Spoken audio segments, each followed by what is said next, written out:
Welcome to Mary Alice. What did you do? We are a Desperate Housewives recap podcast with me, Erin McGee. And me, Jakub Tanzi. Two best friends breaking down each episode until we answer the ultimate question, Mary Alice, what did you do? Unless, of course, we have finished season 1, in which case, insert new mystery here. Yes, there's a lot to unpack on Wisteria Lane. Content warnings can be found in the episode description. So get comfortable and let's get into this week's episode. Hello! Hello! How are we doing? We are coping. I've come straight from, after all of last week's chat about me being a yes man, I've continued to do that. And I've come straight from a weekend-long wedding celebration to the train station in Edinburgh to Erin's house, suitcase in tow. Because not only were you a yes man, you were also the best man. What a transition. I'm awake! Well, I have had a Red Bull recently, a large Red Bull. Oh. Shall I just talk about that? I mean, obviously I'm going to talk about that in the preamble. I mean, yeah, I want to hear about everything. So we have this very weird thing now, Jakub and I, where we ask each other about what we've been up to, and we're like, wait until we're recording. Wait. We need to monetize this friendship, honey. Yeah, otherwise you're going to hear it again, and then it's going to be, your reaction will just be silent. Yeah. But yes, how was the wedding? It was absolutely delightful. I mean, I've been to a few wedding receptions, but I've only done 2 ceremonies. Yes. And, 3 if you count our old RE teacher, which was in my local church. But I don't count that personally. Which one? Miss Ozdemir. Because my mum altered her wedding dress or something. I loved her. And she loved me. And I remember I ran into her at a chippy a couple years later. And she was like, Erin, I am with child. And I was like, wow! That's just a way to put it. But also, I once made a joke in class about being like, all you need is love. Because I just knew, when you're just saying whatever they need to hear, because that's how you pass RE. And then she came in and she was like, Erin. A couple days later, she got a wooden sign that said, all you need is love on it. She was like, look. I was obsessed with her. Oh, she was lovely. But yeah, I mean, I've only been to 2, but they're just such happy occasions. Like, how can you not feel happy when you're just watching people do one of the happiest things they're going to do? Like, it just soaks into you. It's incredible. People who don't like weddings are monsters. Because again, like, different if you're being forced to go to a wedding where you don't really care about the person. That I'll give you. But if you love oh my God, they're just the best. And everyone is or should be down to clown. Like, the energy is there. Absolutely. Yeah. So I was the best man, and I mean the guy whose wedding it was, I've known him since nursery, aged 4. So it's been a while. Yeah. Can't get rid of me. But it took me a long time to realize, I might have said this on the pod before, but it took me a long time to realize that it was not normal for people to just stay friends with everyone they've ever been friends with. But I would just guess I was incredibly lucky with my primary school class and stuff, because we've got a big group of us. We were all at the wedding. We're all still regularly in touch, and it was lovely. My main responsibility was giving a speech, which went very well. But I'm not afraid of public speaking at all. That's fine. I'm a homosexual. But writing it, that was the hard part. Yeah. But then once I nailed it down, I was very confident. And then the closer and closer it got to the wedding, the more and more I was like, tweak this. How funny are people going to find these jokes? It's going to be silence. Oh, I'm going to have to make some awkward comment about how no one's finding it funny. I was getting really in my head about it. Yeah, cute. But I made one of the high school gang's partners cry. So I was like, okay, that's a win. I'm clocking those tears. And then the amount of strangers that came up to me to tell me it was a lovely speech. I was like, great, win. You gave me the honor of reading it beforehand, and I thought it was a really great, beautiful speech. Yeah, I got someone to video it, so I could show you that later if you're interested. Oh, I want to see. So I rented a kilt for it. And let me tell you, Erin, the shoes for the kilt, I wore them for 20 minutes and I wanted to die. My feet were so sore. And we had a 3-hour Kaylee ahead of us. It was, oh my God, I actually could have chopped my feet off at the end of the night and felt happy. So two things. I don't... Come get me, folks. I don't like Kayleys. Do you know what? I mean, I guess we've never talked about that, but I see that for you. Yes. I think that just fits for you. I have been to weddings where I have enjoyed the Kaylee aspect. That is the truth. However, I dread them. And the reason I dread them is not because of the act of Kaylee itself. It's because we, as Scottish people, lie to each other about Kayleys. We always say, oh, but you just do, it's all a bit of fun. Nobody takes it seriously. And he tells you what to do and it's all fine. Wrong. I am one of the women in the Kaylee, which means I'm basically just getting chucked around. Like, I'm getting thrown around the place. I'm dizzy, my head's spinning, and there's always, because I'm not good, there's always someone being like, no, it's this. And I'm like, geez, okay. Well, this wedding was in England. And let me tell you, the amount of English people that looked at me wearing a kilt and thought, oh, he'll know what he's doing. Oh, yeah. Absolutely not the case. I will say, though, a wedding Kaylee trumps a Kaylee. Yes. Because a wedding Kaylee, if you're not feeling it, you can just go have a drink, sit at the side or whatever. But a Kaylee, it's like, that's what you're there for. You're doing it, period. I agree. The other thing that I was going to say was, you're a very tall man. Yeah. You have very long legs. Yes. Did you have to get like an extra long kilt? Yes. Oh, thank you. Yeah, those are my questions. Yeah, it's like long length like you have for any other clothes. Yeah, so, that makes sense. So yes, I did. I wanted to match the groom, so I had to shop around a bit to find one that rented that particular tartan pattern. But we got there in the end. But basically, I feel like I watch so many movies with weddings, and I mean, obviously in like movies and TV, there has to be conflict. And so everything's always stressful and things going wrong and everybody's like, ah. But I'm like, there was zero stress. We went to do what we needed to do and we did it and that was fine. There was no issues. And I'm like, where is the truth? Like, is this an extremely well executed wedding, or is that the norm and movies are like are completely lying to us, or is the truth in the middle somewhere? I think the truth is in the middle. I have definitely been at weddings where there's been drama.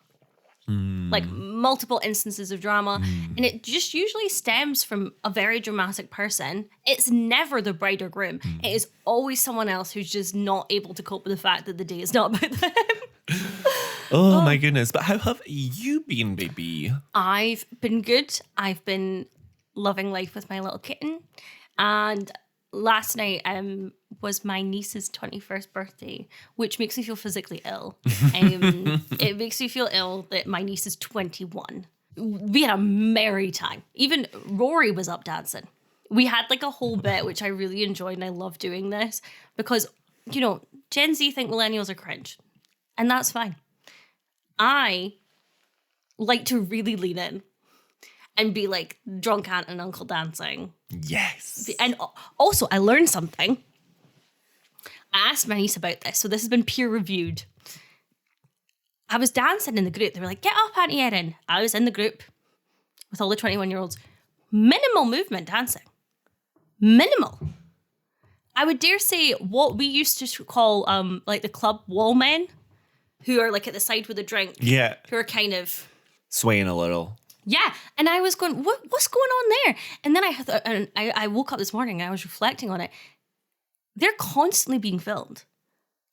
Oh, right. Yeah. So they're just... I wonder if... I mean, I don't know if that's it, but I probably wouldn't be giving it big licks if I knew that there was constantly going to be a camera in my face. Oh my God, yeah. It's a different time.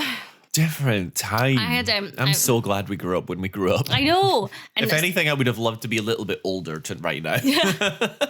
This was in a place that I can almost... In fact, I'm going to because this is thematic for the episode, I'm going to make a bet with you right now, Jakub. Oh, Jesus, okay. That you have never stepped foot in this place, but it'll be quite funny to find out if you have. I mean, I'm not going to put money on it. It was at the Hibs Club. What is the club specifically? Is that attached to the stadium? Yes. And I kept making jokes being like, when do we get on the pitch? Is that where like the gift shop is? Do you know where I have been though? That sounds so shady. I know it's not, but it was also the delivery. Is that where the gift shop is? No, do you know where I have been though? I've been to the Rangers Club in Glasgow. Why on earth were you at the Rangers Club in Glasgow? Well, let me tell you, Erin, it was because I had tickets to see Alessandra there. Do you know what? I was just about to be like, why on earth have you been there? And then I remembered Harry Styles played at Ibrox. Well, the reason I asked about the gift shop is because when we went to the venue for Alessandra, we had to essentially walk through the Rangers gift shop. So I was like, is it the same in Hibs? Are they all the same? I don't know. I don't know. And you know what? We don't need to know. We don't need to know. God, we've both had such like adult wholesome Yeah. Next weekend we have to do something really silly. Yes. Silly. Much like the episode title.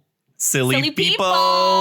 Will we get into season 2, episode 14, Silly People? Well, I don't know why it was called that. I was taking the episode very seriously. And I was like, these people are not being silly. They're being bloody stupid. Yes. I was getting very frustrated. Okay. Well, before we begin and do our Mary Alice voiceover, there is something very important that we have to talk about. The recap was on. I watched the recap. Jakub didn't watch the recap. I normally don't. Previously on Desperate Housewives. They had a full scene in there that we've never seen.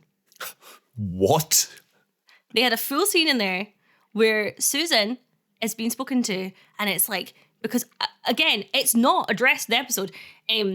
Your wandering spleen is moving close to your heart. I hope you've got insurance sorted out. And she's on this little hospital bed. That scene has never been in the episode.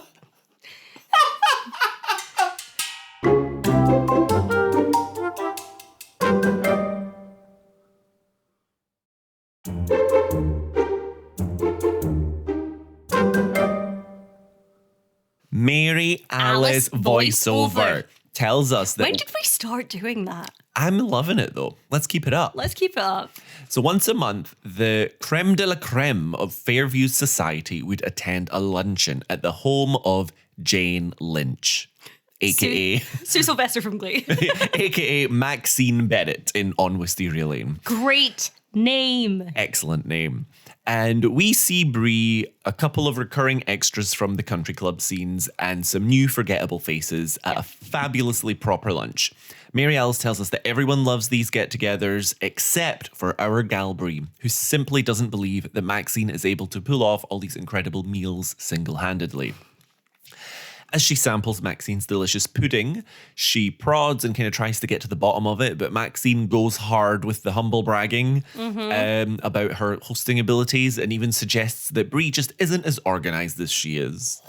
I mean, we know Bree at this point. We know that's really getting her good. And I love the detail that Maxine is in a purple outfit because that's also very much Betty's color scheme. Yes. And so I just think it immediately highlights her as Bree's rival. But also, she's talking about plum pudding and she's wearing like purple. Oh, yeah. And it's also doubly a connection to Betty, given where this scene is about to go in a second. Out of nowhere, the FBI turn up to Maxine's house and it's giving Real Housewives of Wisteria Lane with the crime field drama.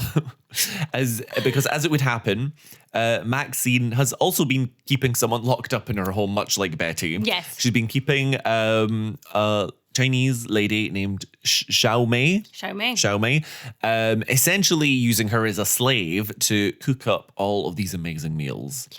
And Tish from the country club can't quite believe it, but as Mary Alice says, Bree can. For her, the proof was in the pudding. I knew the line was coming and I still smiled. It just puts a little smile on your face. Yeah, it's just... You didn't remember that Jane Lynch was in this show at all? No. And you know what? That woman is booked.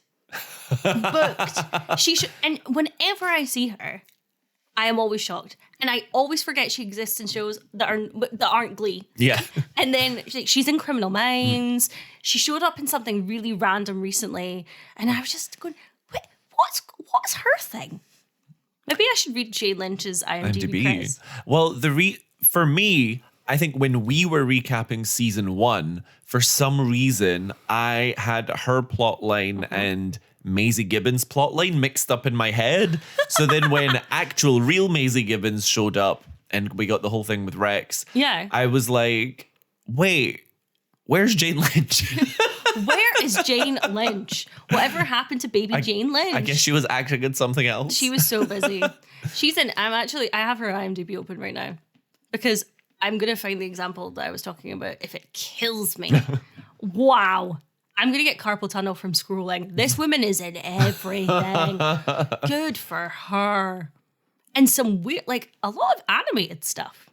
Oh, I can see that. She's got a distinct voice. Yeah. 2.5 Men. I never watched that. That seemed like Never seen it. That seemed like a show that was not for me. Glee, the 3D concert movie. Why haven't badly rated? Badly rated. Answered your own question there, you did. Mm-hmm.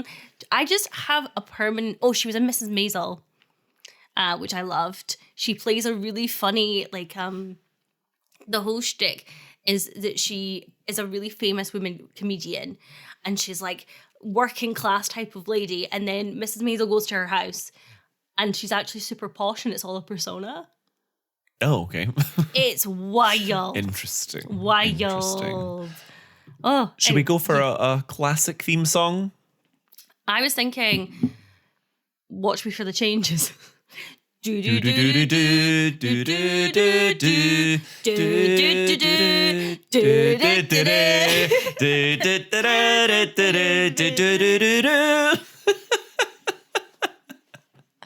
was really annoying is I had it in my head, and then we started going doobie doobie doo, and I forgot the tune. I was like, how does that go again? It just, they merged into one. There was a remix. Oh my goodness. Well, we get into our girl Bree. Yes, this is actually a very appropriate episode to be doing a wedding themed theme song. It is. Yeah, we'll get there. Let's talk about Bree.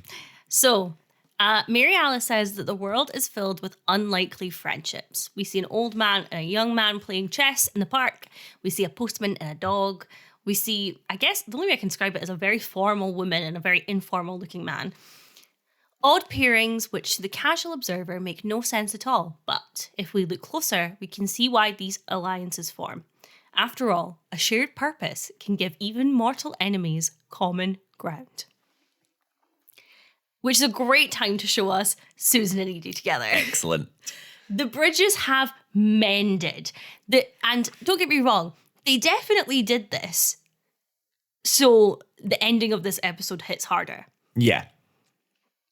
But it's nice to see them both on the same side. Susan and Edie are approaching Bree, and they want to know what is going on with the Applewhite situation. And they basically say, can you tell us is there more to the story? Well, now she's at poker night, what's happening? And Bree's very withdrawn. Then Edie is saying, is this something to do with Danielle dating Matthew? Bree whips around, and Edie's like, I knew that would get her.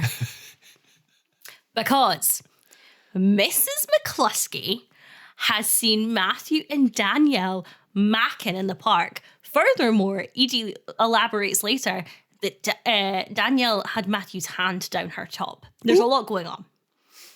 But Bree just asks for trusts from the girls. Bree walks away. Edie says, what a bitch.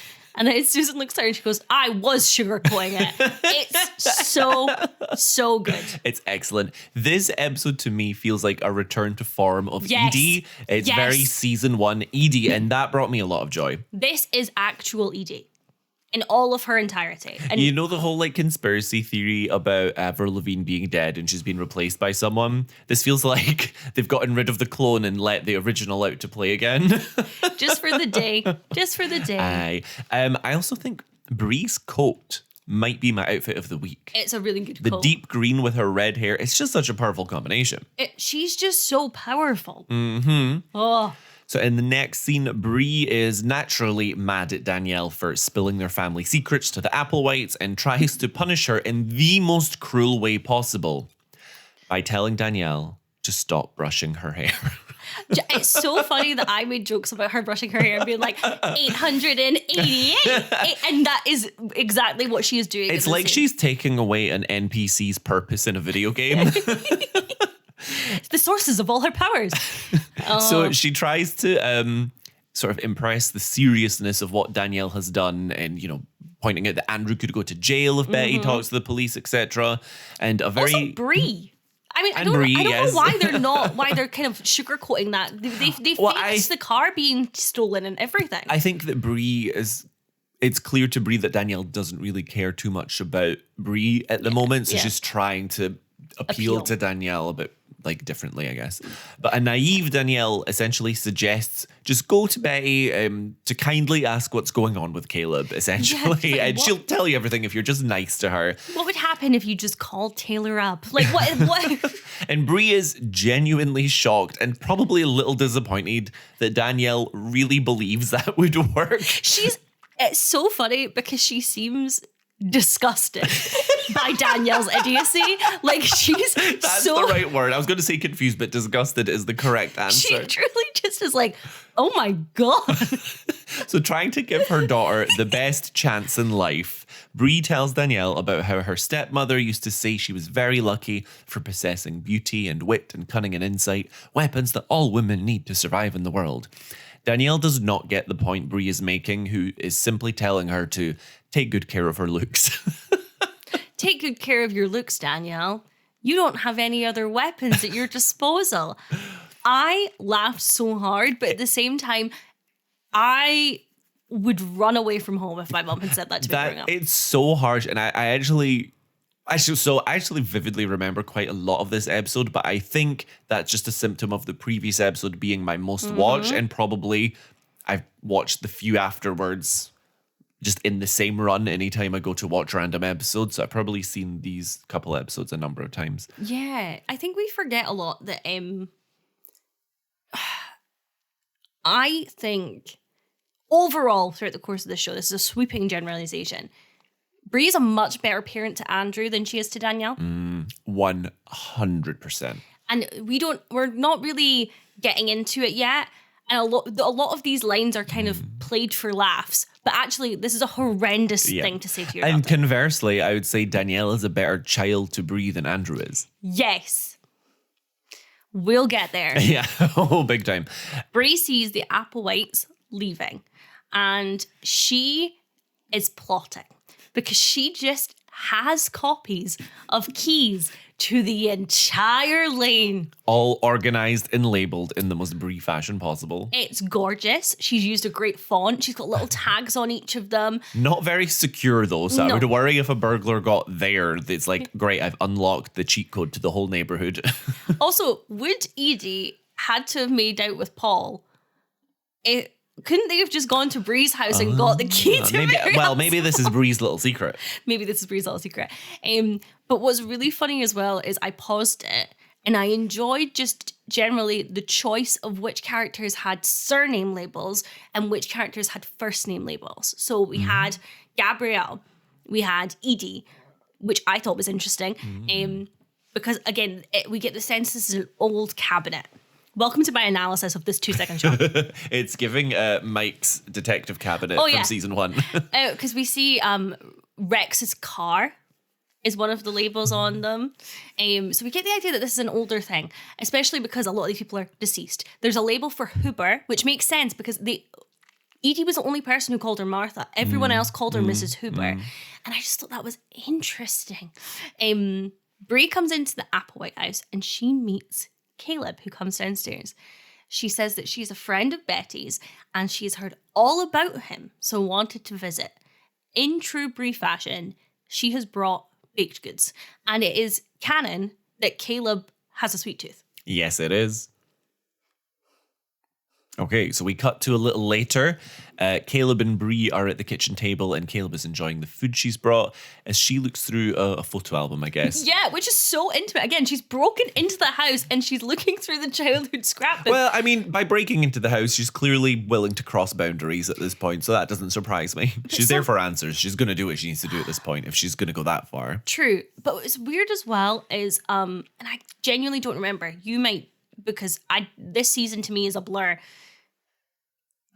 The dad is never mentioned. Papa Applewhite is never mentioned. And we see in the scrapbook as well, all the pictures of Caleb, this is just interesting, he's by himself. There's not even two boys together.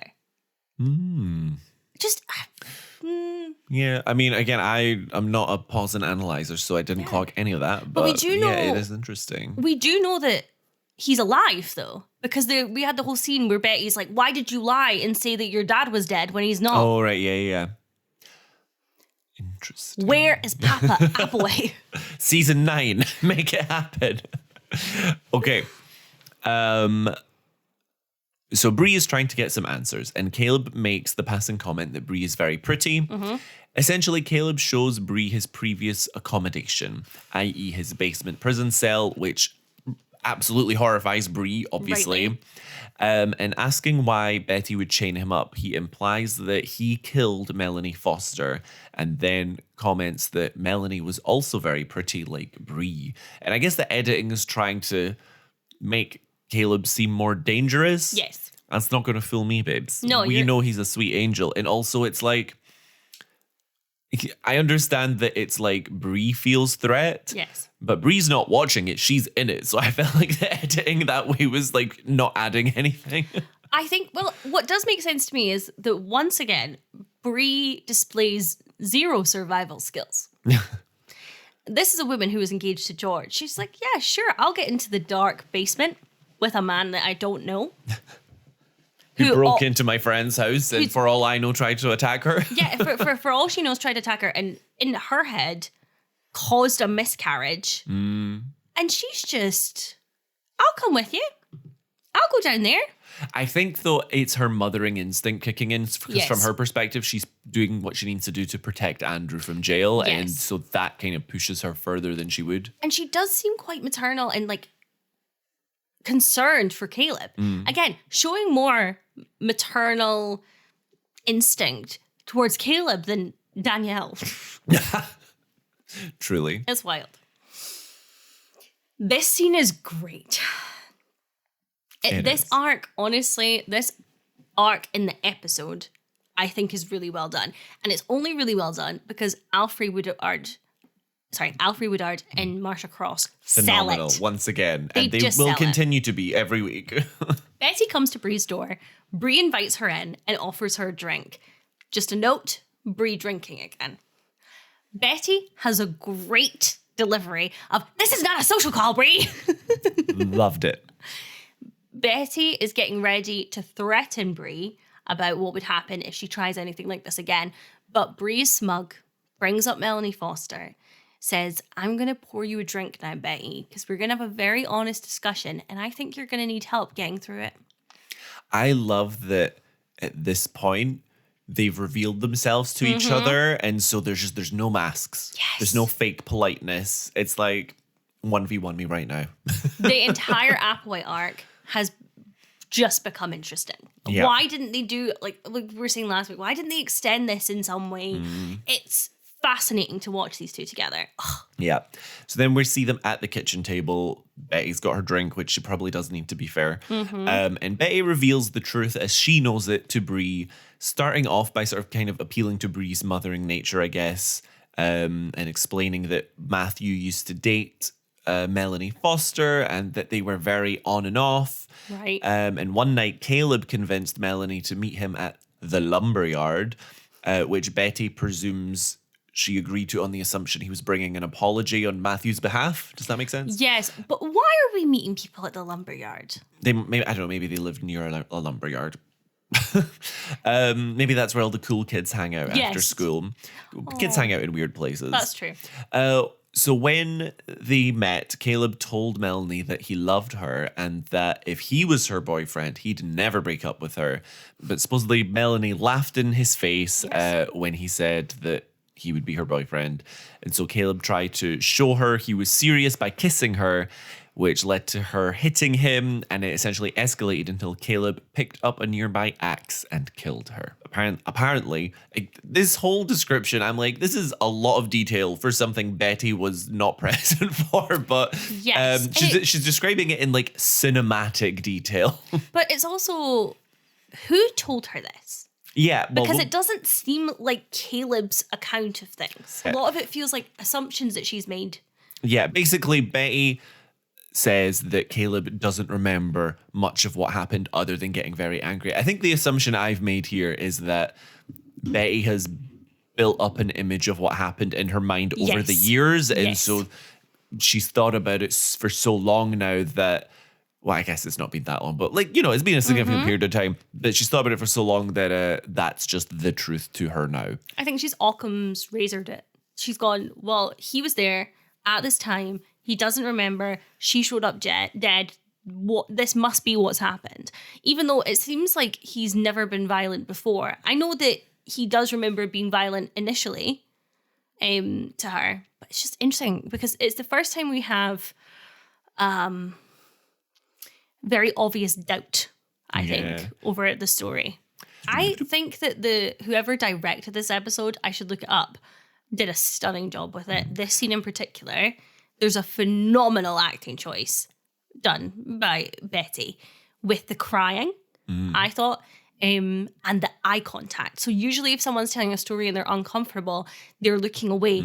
Everything she's saying to Bree is so earnest. She is keeping eye contact with her the entire time. And there's also a degree, it gives the implication that she's accepted her fate almost. And she's not running from it. But also the camera is set up in a way where Betty is looking slightly to the side of Bree. And the camera is completely focused on Betty. So it looks like she's talking to us. But I think because of like all those directing choices that you said, it makes the audience really believe her too. And like, I do think she is being honest. Whether she knows the full truth or not is another thing. But because of this, it makes it a great twist later when you find out what really happened. Because what really happened? Or not. We'll get there. But also Betty essentially says that she couldn't let Caleb go to jail or be put down, she suggests, for what she claims is her crime, since it was her responsibility to protect him from himself. And so you can see where a lot of that emotion comes from, because she's essentially blaming herself for a lot of this. Yeah, I didn't like the writing of put down. It felt, again, reducing Caleb to kind of a wild animal. Didn't like that. But I did like Bree reaches out and touches Betty's hand, and it's authentic. And I thought it was a really delicious mirror to one of their first conversations where Betty does it, but it's a lie. Yes. Where Betty reaches out and says, you know, us single mothers have to stick together. Whereas this actually does feel like us single mothers have to stick together because they're both coming as equals. And it just, loved it. Exactly. Loved it. And I don't believe that any of what she's saying is justification, obviously, for the chaining in the basement. But I do believe that is her motivation, and that she really believes she was protecting him in doing so. Yes. So I think, I mean, it doesn't make it better, but it makes me understand the character more. I don't know. It's a weird place, obviously. Yeah, I just think that the basement is such a harsh choice. Yeah. I think we could have had him in the attic from the get-go. And locks on the doors, we don't need the chains. Yeah, the chains is just an unnecessary detail. Unnecessary cruelty. Yeah. But yeah, at the end of the scene, when Reed takes Betty's hand, as you said, we transition into our final Mary Alice voiceover about unlikely friendships, but we'll get there. Yeah. Because it's like, you know, they also are an unlikely friendship. So comes full circle. Which is interesting, because I actually think they're an extremely likely friendship. I mean, unlikely at this point because of what's happened. Yeah. But these two women feel like an obvious connection to me. Fair. You could see it both ways, I guess. Depends on the context and everything. Yeah. But now we're going to talk about what is potentially my least favorite plot line in the entire run of the show. And I think, again, because I remember it so well from having seen this string of episodes so many times. Let me tell you, I thought I misremembered and thought that this plot line spanned multiple episodes. Oh. So I was just glad it's at least condensed to one. I misremembered and thought that Tom was played by Jane Lynch in this episode.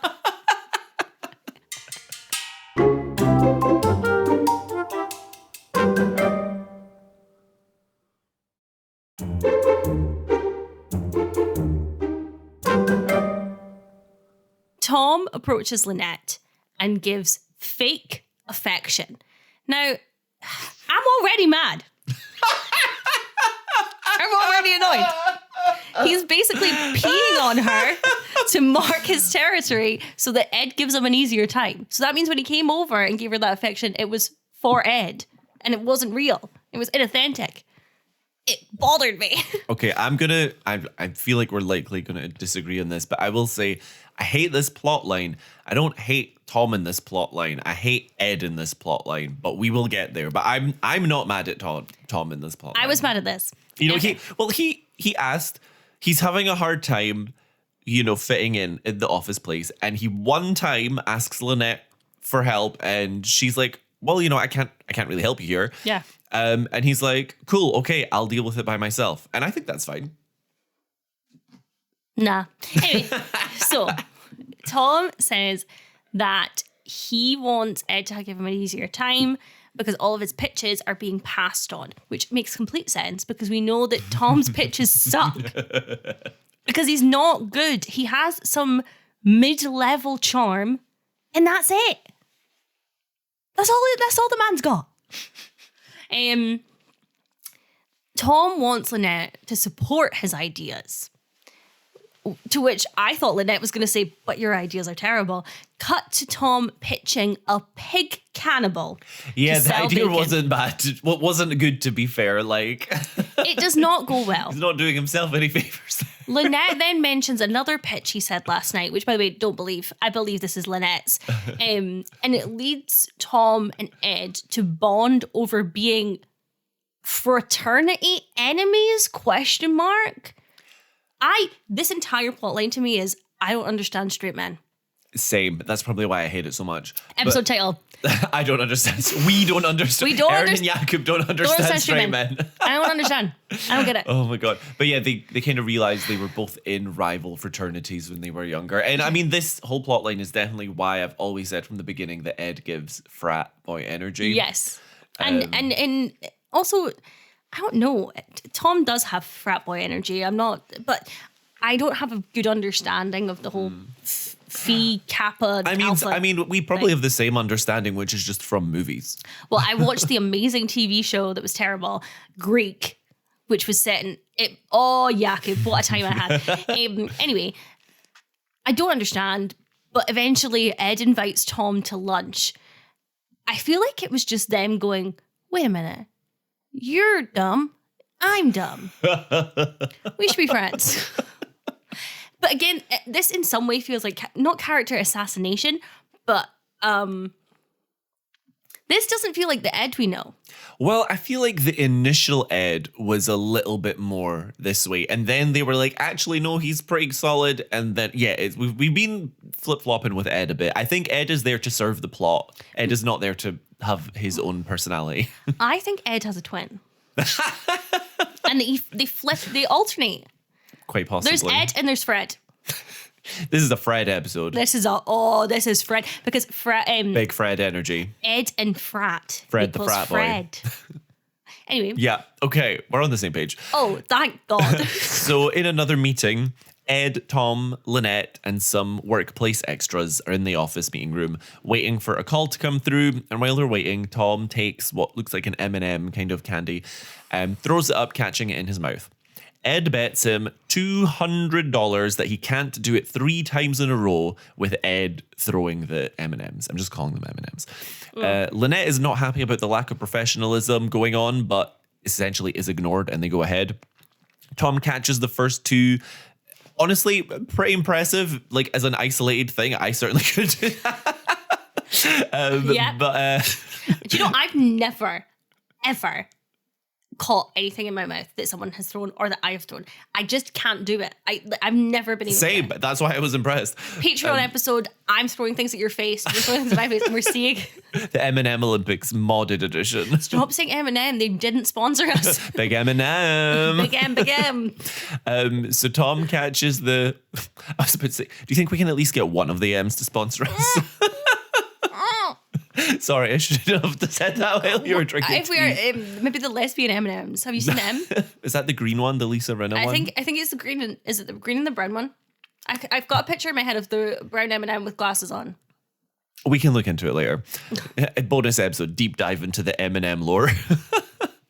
So Tom catches the first two. Ed throws the third one in a very aggressive way that would be impossible for anyone to catch, essentially assaulting his employee with candy. Correct.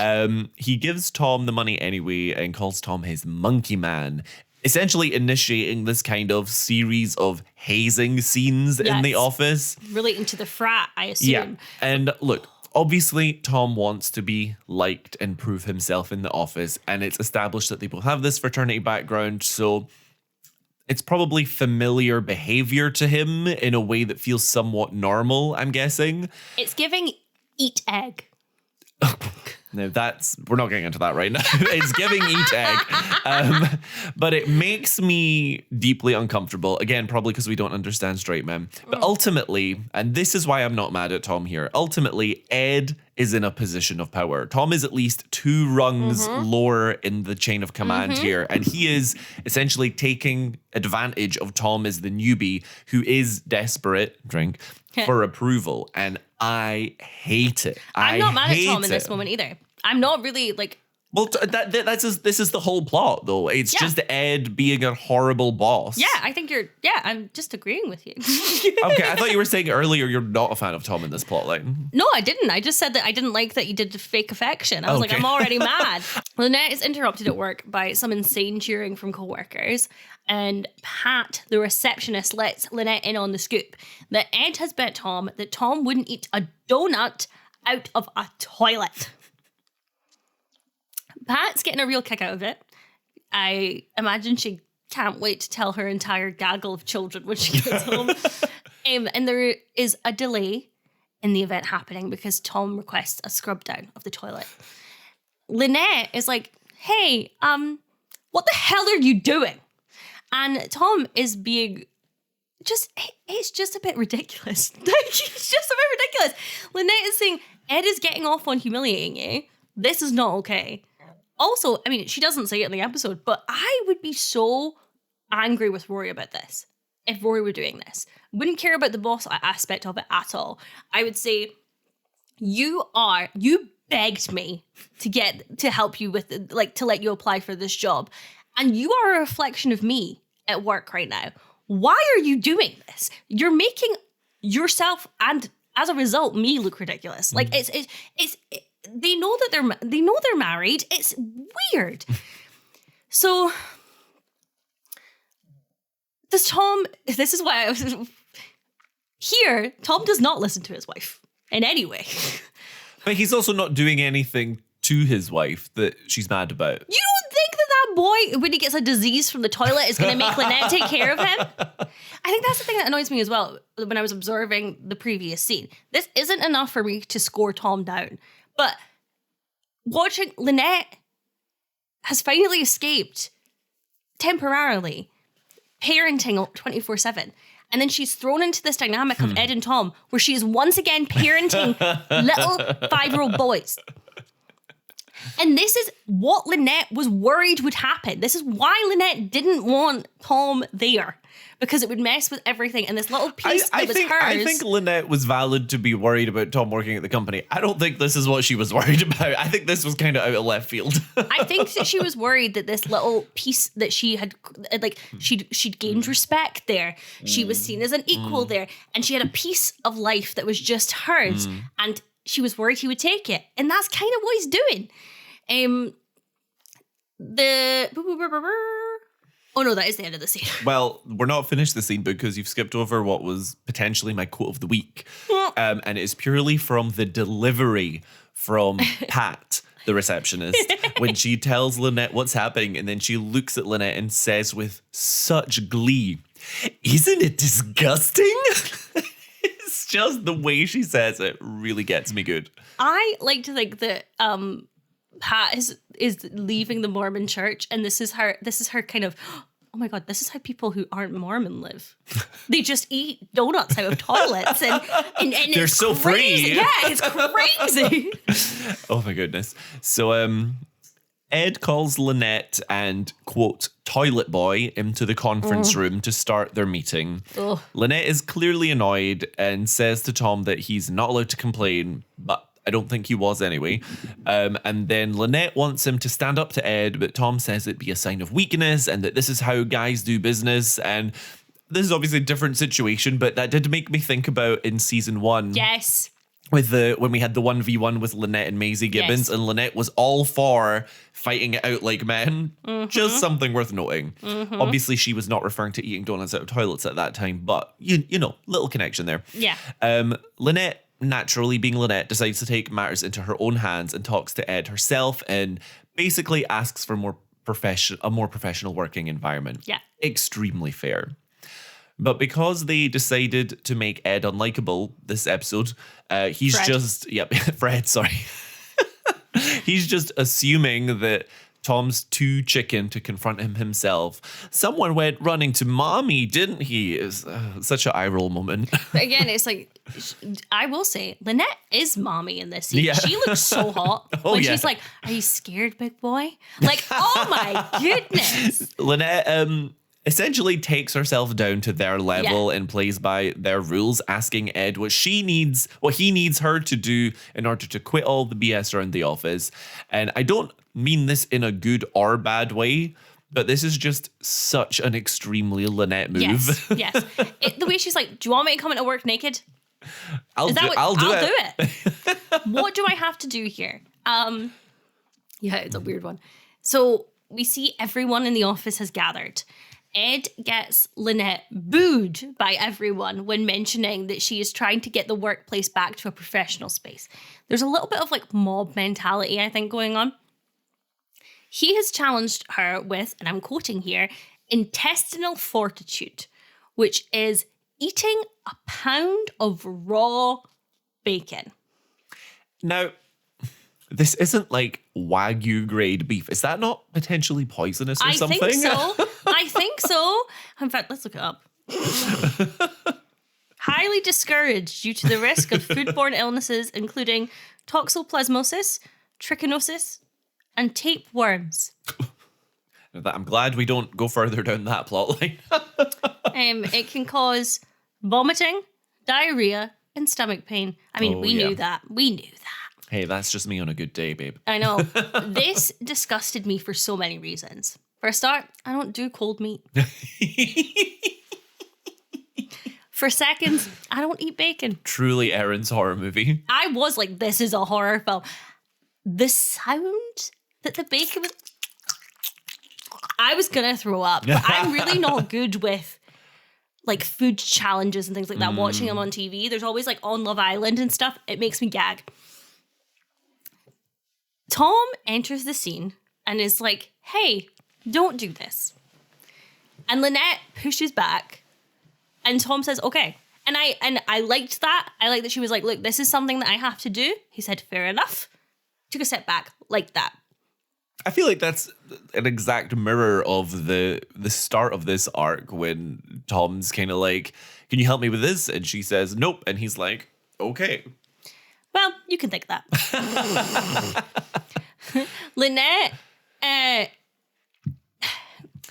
Lynette is doing it, basically. She's putting the bacon in her mouth. I need to know what she actually ate. I did wonder that. It looks a bit like the consistency, because I was trying to think of how I would make something look like bacon.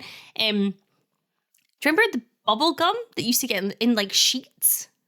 It's too big to be that, surely. But they could make it. Oh, I suppose she's not actually swallowing it. No. So as she's doing this, the staff are starting to turn on it. It's not funny anymore. It's not fun for them. They're saying it's too much. Ed's gone too far. Ed has lost the mob. However, Lynette still perseveres and finishes the challenge. And Ed yields, saying Lynette has sucked all the fun out of things anyway. The crowd disperse. Tom goes over to Lynette. She requests a bucket. Fairly so. And then Ed, the camera pans to Ed, looking at them, and it's an odd look. Maybe Fred left and we actually just saw Ed come back into the office and he's like, what's going on? Yeah, for a second, I was like, does Ed have a crush on Lynette after watching her eat a pound of raw bacon? And then I went, is Ed having trouble at home? And they're going to do a switcheroo of like, this has been his outlet. And then he's jealous of Tom and Lynette's marriage. And so I didn't know. And I'm pretty sure it's never addressed ever again. It's never addressed ever again. 100% never. There we go. It was very satisfying to see Ed feel uncomfortable when the employees were turning on him after how much I hated him in this arc. I loved it. I think as well, what's weird is that they're doing all this stuff when presumably their kids are there. They've got childcare now. Oh, yeah. Penny's kicking about while her dad is eating a donut out of a toilet. They've got childcare, and yet there's definitely babysitting plot lines to come. And I'm like, so do they have... Anyway. It might be a set amount of hours. True. And that's, well, it wasn't even really the Scavell plotline. It was very much the Fred plotline. Yeah. Tom Cavos and Fred. Forgot about Tom Cavos. Oh, let's talk about Gabby.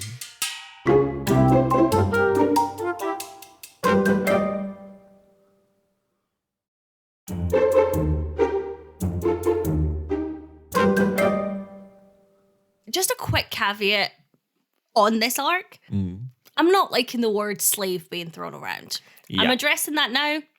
I'm glad you did, because it is the word that's thrown around, and so I have written it a few times in my notes for that reason. Yes. But, it was icky, but we're going to talk about it in the context of... Aye. Yeah.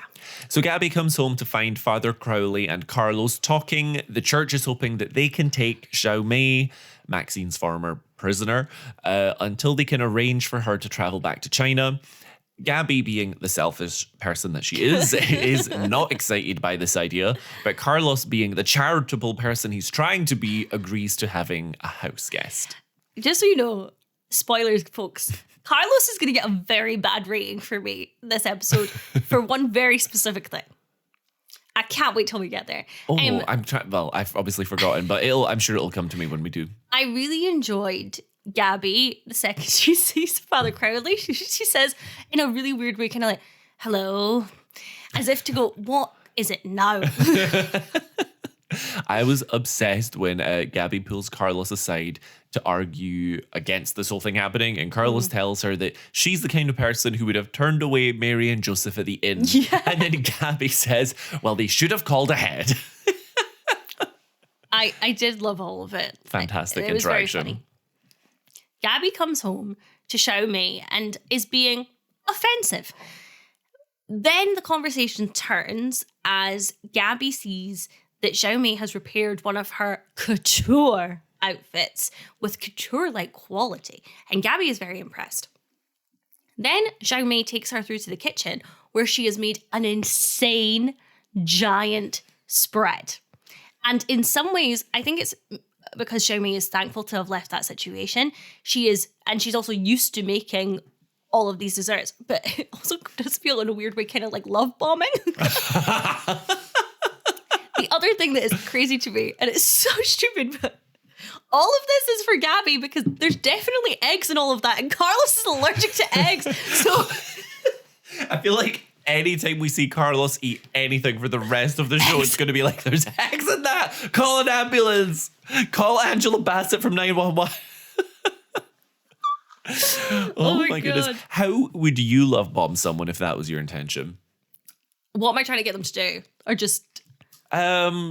You want to stay with them for a while. Let's go down a similar route. I think I would try and work out what their least favorite household task is.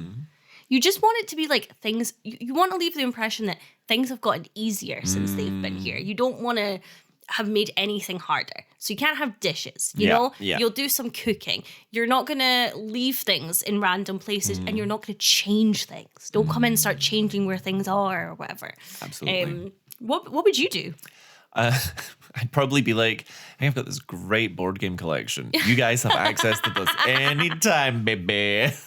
And if they're not interested, then neither am I. Yeah, that's so true. Oh, that's a much more fun answer. I mean, I guess all I could do is be like, tea. Tea is my love language. And people know that at work is whenever someone's had a bit of a rough day, I'm like, well, do you want me to make you a wee cup of tea? Cup of tea, babes. Cup of tea. Excellent. So we have a great transition actually from that scene to this scene where Gabby is in her bedroom still snacking on the food that Xiao Mei made as she ponders is the only word that I can use to describe what she's doing. She's standing there pondering. Carlos is a horny boy in this scene. He comes over, he's kissing Gabby all over and slowly undressing her and getting into some foreplay. But this is a solo game and that he's playing because the only thing Gabby is horny for right now is some help around the house. And while Carlos is doing his thing, Gabby is thinking out loud, trying to sort of win him over to the ideas that are swirling in her head. She goes on about how oppressive the regime Xiao Mei is going back to and how maybe she'd be better off in America where she can learn about, quote, democracy and freedom and stuff. Yikes. But we're moving on swiftly. Eventually, Carlos catches on to what Gabby's trying to do. Having seen Xiao Mei downstairs waxing the floor, which Gabby is adamant was her idea. Do you know why this scene is insane? Gabby is saying to Carlos, and I'm almost direct quoting here, that Xiao Mei should be with them because can you believe how bad it is in China where there are forced labor camps when Carlos nearly went to jail, did go to jail for running forced labor camps abroad. I didn't even think about that, jeez. What are we doing? Oh no. So Gabby almost seems not shitty here by saying that they can pay her whatever she wants, but then immediately loses those points by adding that with her resume, anything will look good. Oh, it's awful. So basically, she's keen to underpay and overwork this former, quote, slave. Cool. Yeah, they're happy to exploit this woman. Both of them. I mean, if there was a housewife ranking as well. Well, Carlos is against the idea, though, at this point. He's against the idea. He's like, yeah, put her back to the labor camps so that she can work for my company. I don't think that he's taking Gabby literally. Gabby's doesn't know where she's going back. I'm just waiting. Okay. But essentially, she denies sex to Carlos when he doesn't give her what she wants. Classic Gabby move. And there's a sort of culminating moment where she strikes this powerful pose and claims that she's no interest in satisfying a man who doesn't want to uphold the ideals of America. But the moment kind of flops. Not gonna lie. Yeah. Even the Wisteria Lane lingerie collection couldn't save Gabby in this moment. Weirdly, I mean, it's probably not the same, but just very similar as the underwear that Susan was wearing for the MRI. I was like, are they sharing pants? You just mean visually the same, or in terms of how they visually the same? Like the bra and pants look like the same ones. Okay, like they're sharing. Sure, they're very close. Xiao Mei is brushing Gabby's hair, eyeing up her jewelry, and Gabby says, "That's why I think you're stupid for not wanting to stay here." And it's I don't like it. It's Gabby has gotten crazy on board very quickly. She's trying to appeal to Xiao Mei's childhood and her childhood and draw parallels between the two. And she says, that's why I love America. Anything is possible. The American dream is dead, Gabby. It's dead. It's been rolled up in a carpet. It's next to Martha Hooper. It's done. Susan has had to marry a gay guy to have surgery. Yes, we'll get there. This isn't the land of anything is possible. Xiao Mei is super grateful. Sorry, I skipped a second. Gabby ends up giving Xiao Mei a bracelet that looks like it's from Tiffany's, just based on the box and the packaging. Xiao Mei is super grateful at the gesture, and Gabby rewards her with, "You can brush my hair." And this irritated me because she isn't brushing, she is using a comb. Gabby's probably never brushed her own hair, so she's like, I don't know the difference. So we've got someone else doing it. That's why Danielle did it as a kid, and now she misses the adrenaline rush, so she has to do her own. I think it was during this scene that I kind of realized that there's a lot of plot lines in this episode with people in positions of power taking advantage, which is why I'm so confused as to why the episode is called Silly People, because that makes it seem so unserious. And I'm like, it's all pretty serious, I would argue. It's not very silly. It's very yikes. because I was so focused on Ed, but Gabby's very much abusing this influence too. Also, Gabby is implying that it would be fun for Xiaomei to look after all of her pretty things. But like, if Gabby had a killer Lego collection, I'd be sending my CV. Sorry, I just got very distracted with a random thought from a previous arc, but I have to tell you it. Okay. Between Lynette eating the pound of bacon raw and Tom with the donut in the toilet. Let's just say they're both going to be marrying gay guys soon for the insurance money. I am deeply concerned about their bathroom. And you know what? Mike Delfino is about to make bank. Oh my God. Well, you know what? I reckon they've got an upstairs toilet and a downstairs toilet. So they are dividing and conquering.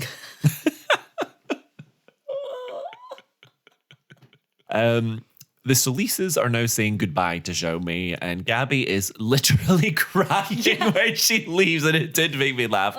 As she says to Carlos, she wouldn't have just been a maid. She'd have been the best damn maid ever. Erasure for Yowlin. Oh.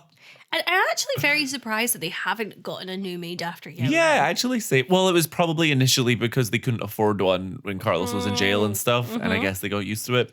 Yeah. But outside, there's a bit of a commotion. Xiaomei, having been bribed and manipulated by Gabby, essentially, says that Mrs. Solis has treated her with more kindness than she's ever known, and she thinks of them as family. Basically, she wants to stay and take up Gabby's offer. And Gabby jumps at this, and while Carlos tries to interject, Gabby says, Carlos, she thinks of us as family.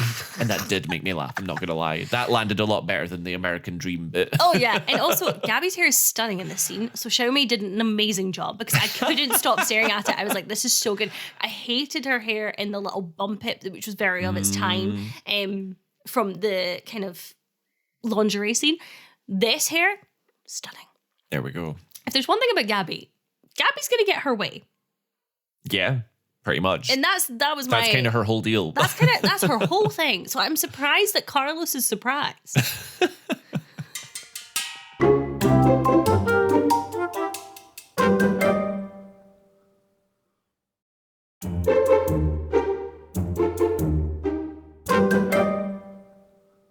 This is a great arc. This is the arc of the episode. It is. It's the arc of the Covenant. That does make sense. Let's go. So, Susan's wandering spleen wanders over to Carl. She explains to him and to Edie that she needs surgery. And remember, Lonnie, he let her medical insurance lapse, which I feel like she should be responsible for that, though. Anyway, I don't know how it works in America. Unfortunately, Carl can't loan her the money because he and Edie just bought a ski condo. I think we're supposed to think they're a really toxic couple. They're the coolest, though. I love them together. They're the coolest couple. Also, Edie's home with the fully functional bar is insane, and I love it. I always remember that about Edie's home. It is delightful, and then it will eventually become... Well, that's spoiler territory. Carl and Edie make so much sense together. So Edie... Oh, actually, sorry. No, this is such a perfect example of what we were talking about last week, in that it doesn't matter how much a match you are on paper, and it's all about chemistry, because they are such a match on paper. There is not enough chemistry to make it last, though, sadly. Yeah. Anyway. No, that's a great point. So, Edie is saying, I have an idea. You need a man. You just need to get married immediately. And Carl is slightly horrified, but she doubles it down. And Susan agrees. They just need to find a man to marry Susan, which Edie says may be difficult. I didn't realize how much I missed Susan and Edie as frenemies, but it's so comforting. It's like a warm blanket. And whilst Edie is blunt, she is going, this is the solution. And she's right. She is. So very quickly, Susan meets Edie at a diner, who introduces her to Gary Grantham, her future ex-husband. Gary is a closeted gay man who wants to make his mother happy by getting married before she dies. And Susan is in need of a husband for the insurance money, so it's a perfect match. And I totally believe that Edie made this happen so fast because it's obviously Edie has a ton of gay friends. 100%. Obviously. Edie's entire character could be a gay man, and it would be the exact same. Yep. And I'm talking same outfit. Well, speaking of outfits, she looks so She good does. in this white power suit situation. Yes, I oh my loved God. it. The actor who plays Gary really creeps me out. And it took me ages to realize why. And I had to go through the IMDb, but he is in that one episode of Buffy the Vampire Slayer, not to be confused with the hit show Julie the Vampire Slayer, in which he plays this really unsettling demon. And I guess that really stuck with me because as soon as that actor came on screen, I was just like, oh. He's also in the Barbie movie. I did see that, but I could not remember him in the Barbie movie. neither So could I. he was probably one of the 100,000 Kens. One of my favorite things is that I don't know if you noticed, when the scene begins, as Susan's walking in, you hear Edie say, sometimes she is a little hard to stomach, but she means well. Incredible. Incredible. And also probably Edie's genuine perspective on Susan. Yes. And I also love that Gary is meeting Susan there, and him and Edie presumably have just had a lovely lunch together, and then he walks out like, you can have some of my leftover fries if you want. I don't even know why they met. They didn't even... They were both like, so yeah, we're on the same page. Yeah, cool, bye. Yeah. Just like, I might as well get you to... Let's pencil it in. Pencil it in. This meeting was the definition of could have been an email. It could have been an email. I have a note saying this could have been an email for something later. I can't remember what it is, so... Well, we'll get there, I guess. We're also including Mike in this arc because there is a little bit of a crossover at one point. But yes. Yeah. Speaking of, Felicia approaches boss man Noah, who, by the way, looks grey. I thought you were going to say great, and I was like, ah! No, he looks like a corpse. It's not good. Felicia brings him his mail, and the Martha in her is showing because there is a note in all caps that just says, you have a grandchild, which I love. XOXO Gossip Girl. Like, A. Do you think people know that we mean A, like Pretty Little Liars, and we're not just Scottish going A? I feel like overall there's probably more non-Scottish listeners, so I feel like the Pretty Little Liars one is a safe bet. Yeah, good call. Bossman Noah demands the phone. He wants to talk to Sullivan, who, if you forgot, is the dirty cop who beat up Mike. He says, looks like Delfino's been holding out on me. He hasn't said anything like old gangstery in a while, so I really enjoyed it. He was like, I'm starting to think that Tim Front Gate entranceway isn't the real father of my grandchild, or whatever the lie was. I'm starting to think that Todd Forrest, that was it, in fact, did not kill Deirdre. I also missed so much our girl Felicia's mischievous smile specifically, because she's like listening in and she's like, tee. She smirks like she is trying to conceal a fish in her mouth, and she's trying to keep I'm thinking about, like a pelican, how they have the fish in the water in their mouth. And that's how Felicia smirks, like she's got the fish alive in there and she's got to keep it in, but she's, you know what I mean? Do you know what I mean? Jakub, do you know what I mean though? But do you know?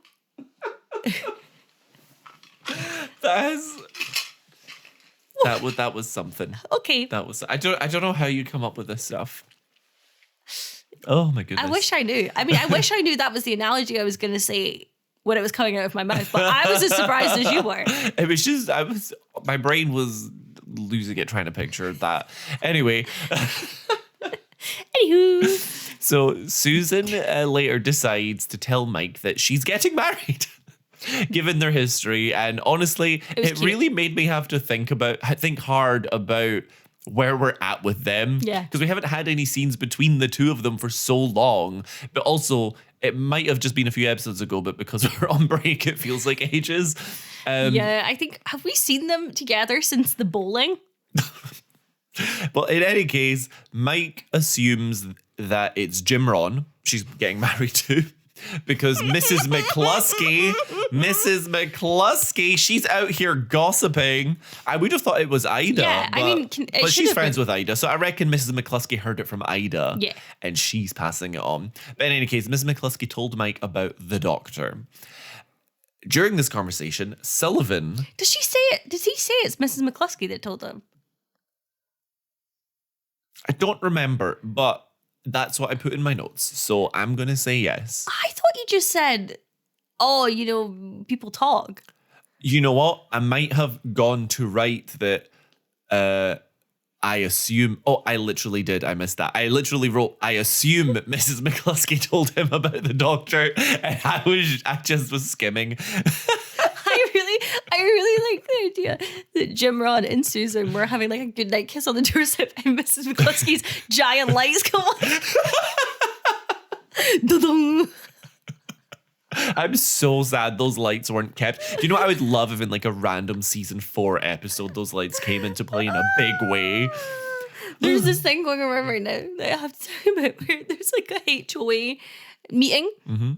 And this woman is running it, and usually like here with you. No. This woman is running it, and she is saying to the person, "I'm on her side."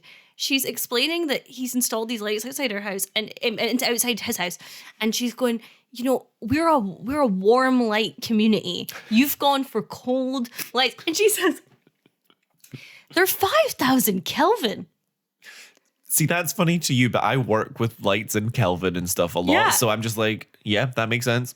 I just love that she's like, I wasn't on her side until she said that. And then I went, yeah, you know what? Yeah. And it made me think of Mrs. McCluskey. Very valid. Is that like a TikTok thing? Is it online? Yes. Because you were just talking about it like there's this HOA and I'm like, locally in Edinburgh was like what are we talking about? Someone we know? I'm just expressing my weekend. What I did at the weekend. Yeah, where was this in the preamble? This is prime content. Your house looks like a gas station at 2 a.m. You went 5,000 Kelvin, Carl. You went 5,000 Kelvin, Carl. Light isn't neighborly and isn't who you want to be. We are a warm light community. The cough at the end. Excellent.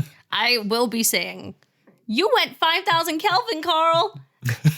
At any inconvenience. My goodness. Well, it's an inconvenient time for Sullivan to turn up. Yes.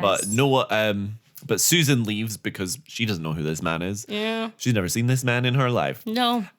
Sullivan is basically there, obviously on behalf of Noah, to threaten Mike into going to see Noah again, having learned about the grandchild of it all. This is where I wrote, this could have been a phone call. Oh, right. Because he probably would have come. The scene was very cute, though, the Susan and Mike aspect of it, if you don't mind me circling back a little. Yeah. I thought their chemistry was back. It was fun. It wasn't funny, Mike, but it was funny to see him react to the situation. And then something I thought was just a little interesting. She's talking about the surgery and needing to get married, and he says, "Can it wait?" And it genuinely made me go, is he thinking... Oh, we'll be back together eventually. I didn't think about that, but that's a good point. I like that. Like, I could do it. I wonder if it seemed like they had chemistry purely because we've had so much of the lack of any chemistry between Susan and Jim Ron for several episodes. Sorry. Every single time we see Jim Ron, I laugh. And it's Jim Ron for real. It's Jim Ron. That's his government singular name. It's like Madonna. It's one name. What are you going to do when I get another cat and call him Jim Ron? Oh my God. See, Maggie's going to get neglected immediately. Here are my... See, I've got a few cats, Jakub. This is Jim Ron. This is Tiffany Axelrod.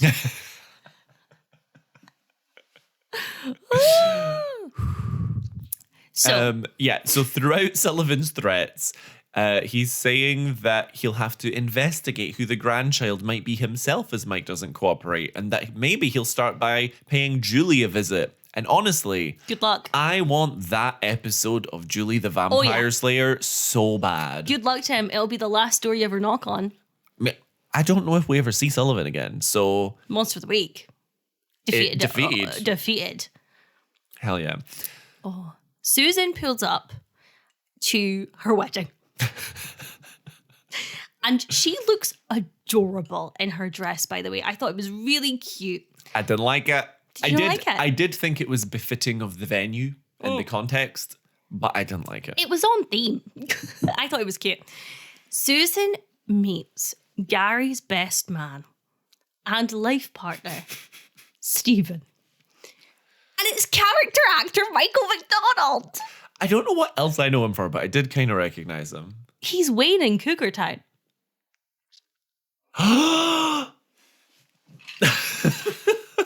That's best part that's about you Courtney doing Cox's husband, right? The best part about you doing this Wait. is that you keep doing this and something's rattling in your pocket. So every time you do, there people are listening online and they're just hearing rattling. They're not knowing that you're putting your jack over your head. Wayne Cougar Town. I need to see a picture of him in that context. I mean, it's going to look like him. Anyway. Yeah. Oh, I'm getting anywayed. Doesn't feel good being on the other side. How the turntables did. Anyway, Stephen is sorry that Susan has cancer. But Susan does not. We didn't miss that scene too. It was not at the beginning of the recap. But maybe next week. It's quite uncomfortable as Susan explains that she instead has a wandering spleen. And Stephen gives him Stephen then hands her a wedding cake, which I thought was a lovely gesture. Yes, but he's very clearly bitter about this whole scenario. He's very almost unwillingly gives her the cake. The way I am so on Stephen's side. Fair. I would feel uncomfortable, potentially. Firmly. Yeah. Yeah. Also thought Stephen was kind of handsome. Stephen's hot. Yeah. Well done, Gary. Yeah, good for you. Yeah. Also, I hate the name Gary. It's not a great name. It's the absence of a name. It sounds just like a noise. Gary. Aye. Aye. It sounds like someone who on Instagram is going to be like, was your boiler service? Every other reel. Genuinely, you know how they make random names in this show? And like Todd Forrest and blah, blah, blah. Did they just put an R in the word gay? Did they have him down as gay and then they were like, Gary, close enough? So we're at the altar now, and the gays do what gays do, and they immediately take over the music at the function. They're prepared with a little mixtape CD for the ceremony, so the celebrant leaves to go play it. Stephen made it. Stephen is like, I'm not happy about this, but it will be fabulous. He's fuming. I get so sad for Stephen. He just wants to marry the man that he loves, and he can't even do that in his country. Contrasting heavily to the Americas where anything is possible. Not if you're a man trying to marry a man in 2005. That's right. It was a different time, and it's not that different. In some ways, it's actually worse. That's the new national anthem. Okay. The whole sham wedding falls apart in the short time that the celebrant's gone to play the music, as the gays continue to bicker. Susan is an ally, and when she tries to plead her case, she mentions that she always supports gay rights. So, yay for Susan. Yay for Susan. And I think that she's actually shown that to us before by not outing Andrew to one of her best friends. Yes. Before he came out himself. So I was like, that tracks. I love that for Susan. She'll be at the parade. Susan will be at the parade and she will have drawn a sign with her horrible illustrations, but she will be there. And I also can see her being the type of person that's like, my friend's son is gay. Yeah, she's going to offend so many people with pure intentions. Yes. Yes. Oh, and I do think it's correct that when Stephen storms off, Gary follows. I genuinely got me when he's saying, I've been trying to take you to Holland because that's where they can get married. And I've asked you so many times and now you're willing to do this with a stranger. Oh my goodness. Yeah. So Gary prioritizes his real partner over her ex-wife to be, and goes after him, leaving Susan at the altar all alone. And then the music starts playing. Let the music play. Also, did you have during this arc a brief moment of, that could have been us? Hey, you let me know when that spleen wanders, baby. I'll be here for you.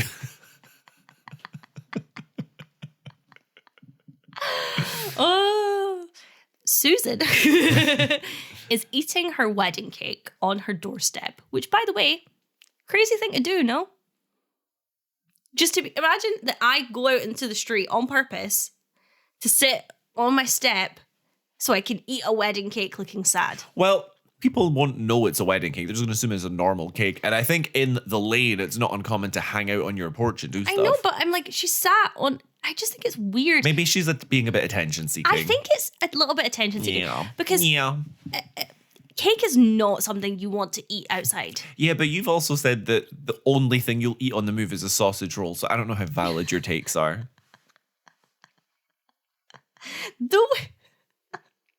I don't even know if I kept that in the edit from the other week's episode, but we all know now. I can't believe that on this episode you have outed me. What would Carlos think about the Stephen and Gary arc? Something to think about, something to consider. So Susan's eating wedding cake on a doorstep. Yeah. Carl approaches and Susan lets him know that the situation has imploded on itself. Carl says, you know what you should do? You should just marry me because he has a great health plan. Carl says he's always felt bad about how they ended and it seems like he's trying to get some good karma points back. Carl gets on one knee and Joke proposes, and it is kind of funny the way he's going, will you marry me again? And rightly, their smiles fade as they remember Edie. And they decide to keep this from her. Which is a wild, because she'd probably be on board if she was in the know. She would make the mixtape CD. She'd get tips from her gays on which songs to pick. Oh my God. And it would be something like, she would do the speech, she'd be maid of honor. And I can see a world where Edie is okay with it. I do think she'd kick off initially. Yeah. Because, you know... Yeah, but ultimately she doesn't want Susan to die. She does... Well, not yet. And I do think it's a particularly tricky pill to swallow after she found the picture of Susan that Carl had kept. Yeah. And we know that they slept together. Yeah, but you know what? It still was very funny when they're sitting there and it's like, oh, we can't tell Edie. Nope, she'd kill us. It reminds me of the end of The Graduate, which is a film I have not seen. But I know the shot so well because it's so famous, where she's like a runaway bride and they're sat and they make the bus and they're smiling and they're giddy and it just slowly fades because there's that moment of like, what have we done? Yeah. What have we done? Also in this scene, I'm not necessarily mad at this example at all because it's necessary. But Susan is also in a desperate and vulnerable position. And Carl is also taking advantage of his position here because we know he's still got some lingering feelings for Susan and he's taking advantage of her here. And it's just another example of that in this episode. Do we so think... silly. Silly people. Oh my God. Will we have to add Carl to the husband ranking? Yeah, Erin and I brought this up. Well, Erin brought this up earlier, but we were talking about it. And I think we might have to. It's a shame we didn't think to do it earlier. But yeah, little side rank. They're not married yet, presumably. Yeah, we'll see where it goes. Because otherwise, we would have to also rank Stephen. No, not Stephen. No, they never. Gary. So Mike goes to see Noah and actually does tell him the truth about Zach. Ish.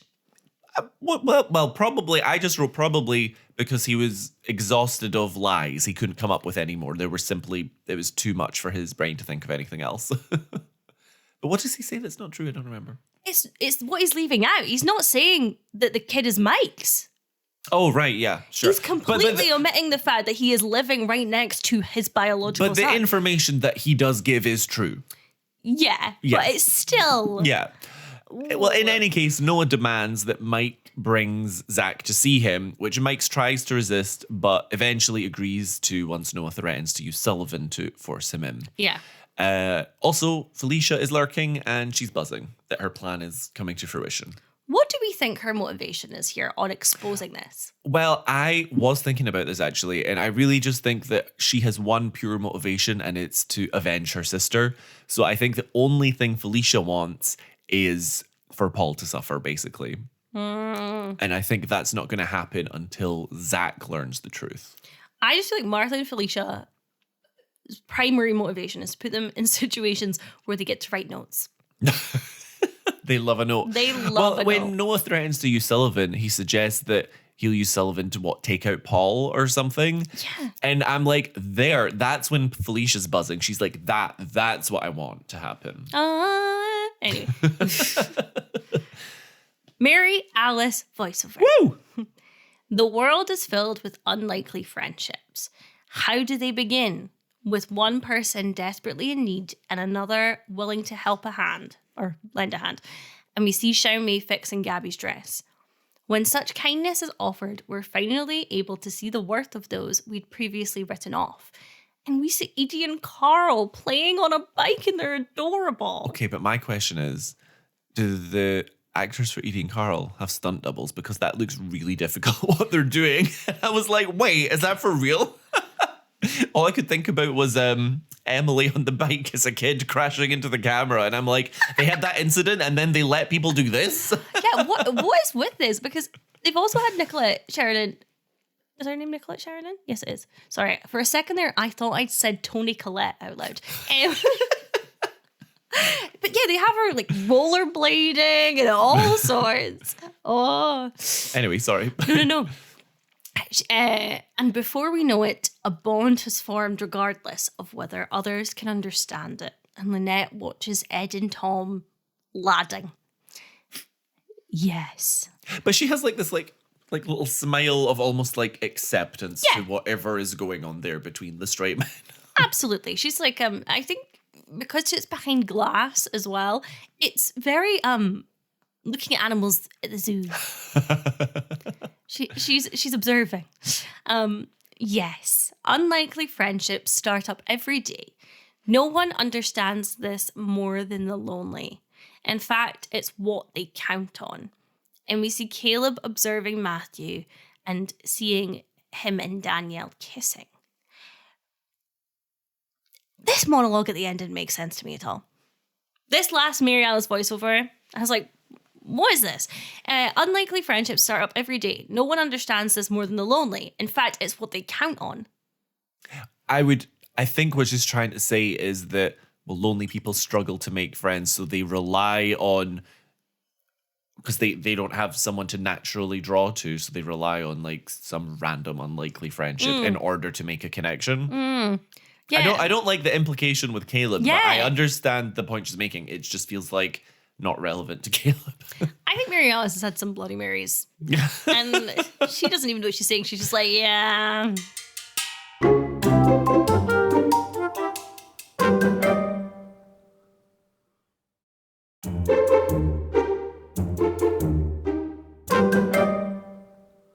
Who was your worst neighbor? You know, I didn't write any of this down, so this is off the cuff. But I think worst neighbor, I had it in my head as we were going through it. But I mean, it's probably Bree for breaking into her neighbor's home. That's pretty bad neighbor, Bree. Also, reminds me actually, the first thing you do when you go into your new home, you change the locks. You did tell me that before, and that did stick with me actually. Well, if anything, this really reinforces that information. I put Bree. Just let's not just go into people's houses. Yeah. Even if you're bringing baked goods. Yeah. It's not ideal. Bring me baked goods, but knock. Who was your monster of the week? How about the American Dream? I'm so down for that. The American Dream, as it is depicted in this episode, absolutely monster of the week. Yes. 100%. I give it that. I think I had another monster of the week in my head, but who was it? Could easily be Ed. It might have just been frats. Let's isolate more people. Fraternity culture. And then all that's left is husband rankings. Okay, we'll need to type it in actually. Okay, Carlos. Not good. It's not good. Nobody's doing horrendous, but nobody's doing well. What was it specifically about Carlos you weren't happy with? It was just them talking about both of them, Gabby and Carlos, talking about the forced labor camps as if they weren't their entire everything they have is benefiting. I don't really. To me, that doesn't play into this because A, it's nothing to do with him as a husband, and B, Carlos was against them keeping Xiaomi. And Keeping. You know, well, that I'm using Gabby's words. Well, Gabby's thought process I want here. to keep her. Can we keep her, please? Well, that's the attitude Gabby has. She 100% but did. it's very much Gabby's attitude. So I'm kind of like, obviously, Carlos has had that past professional history in slave work with China. Yeah. But, you know, that's nothing to do with this episode. That's just a parallel connection situation. Do you know what I mean? Yeah, and as a result, I have not marked him down for that. I have, however, given him a 4. Because don't invite someone to live with me without consulting me first. That's fair. That is so fair. Yeah. Do not bring someone to live in my home with me. Yeah. Even if it's for charity, it's like, sure, let me know first. Yes. Or be like, let's have a conversation. Kind of actually, worst neighbor, Father Crowley for ambushing the Solistas with a house guest. 100%. That's the real villain here. Yeah. That's the real villain. Not good. Oh, God. I want to give Tom a 5 because to me, he was not good. He was not bad. He was there. Yeah. There wasn't really much husband-wife interactions. He was just navigating the workplace. You could mark it.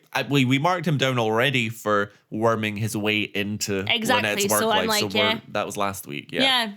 Okay. I'm fine with him being 5. Also, Susan is still dating Jimron. Yes. He just wasn't in this episode at all, except for the mysterious lost scene.